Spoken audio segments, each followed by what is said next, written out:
আমরা আমাদের সন্তানদেরকে আদবওয়ালা বানাবো, ভদ্র বানাবো, নম্র বানাবো। পারিবারিক শিক্ষায় যদি আপনার বাচ্চাকে আপনি শিক্ষায়িত যদি করতে যদি না পারেন, এটা যত বড় ডিগ্রিদারি হবে এটা বেয়াদব হবে। কি বলেন, কি হবে? এটা বেয়াদব হবে। আপনার ভুরি ভুরি সার্টিফিকেট থাকতে পারে, ডজন ডজন আপনার ডিগ্রি থাকতে পারে, কিন্তু আপনার কোরআনের শিক্ষা যদি না থাকে আপনি একটা বেয়াদব হবেন। এজন্য সন্তানদেরকে কোরআনের শিক্ষা আগে দিবেন।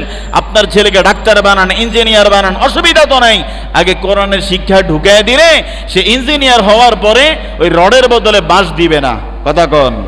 আর আপনার সন্তান যদি কোরআন জানে না, যদি ডাক্তার হয়, হুদাই মানুষরে 4-5টা টেস্ট দিবে না। প্রেগনেন্সির কোনো মাকে হিসাব নিকাশ করা ছাড়া সিজার রুমে, ওটি রুমে নিয়ে যাবে না। একমাত্র এই পৃথিবীর জমিনে কত হাজারো হাজারো ডাক্তার দেখবেন কিয়ামতের ময়দানে শুধু মানুষদেরকে অন্যায়ভাবে সিজার করার কারণে লক্ষ লক্ষ ডজনে ডজনে ডাক্তার আল্লাহর জাহান্নামে চলে যাবে, শুধু টাকা কামানোর ধান্দায় মানুষের জীবন নিয়ে চিনিমিনি গেলেছে। ঠিক কিনা বলেন? কোনো কাম নাই, আইসিআরে ওটিতে ঢুকে আলান, কোনো নর্মাল চেষ্টা টেষ্টা নাই। অথচ আপনারা দেখবেন এদেশের যখন সরকারি বন্ধ থাকে, মেডিকেলগুলো যখন বন্ধ থাকে, মেডিকেল যখন বন্ধ থাকে তখন বাচ্চা কাচ্চা হয় না, দেখবেন সবটি সিজার ছাড়া হয়। এই বছর কোরবানিতেও সিলেটের মধ্যে প্রায় 200-এর উপরে বাচ্চা হয়েছে, একটাও সিজারে লাগে নাই।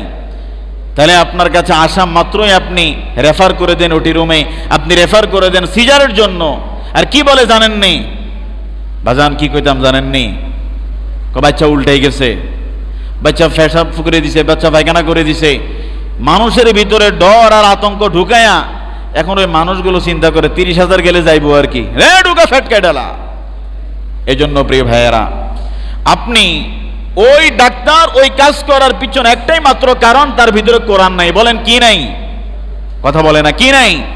কোরআন যার ভিতরে নাই, সে যত বড় ব্যক্তিত্বই হোক না কেন, তার দ্বারা অন্যায় অবশ্যই হবে, কেননা তার ভিতরে কোরআন নাই। আর যার ভিতরে কোরআন রয়েছে, মক্তবের একজন হুজুরও কোরআনওয়ালা হওয়ার কারণে অন্যায় কাজের ধার কাছে সে যায় না, কারণ তার ভিতরে আল্লাহর ভয় রয়েছে।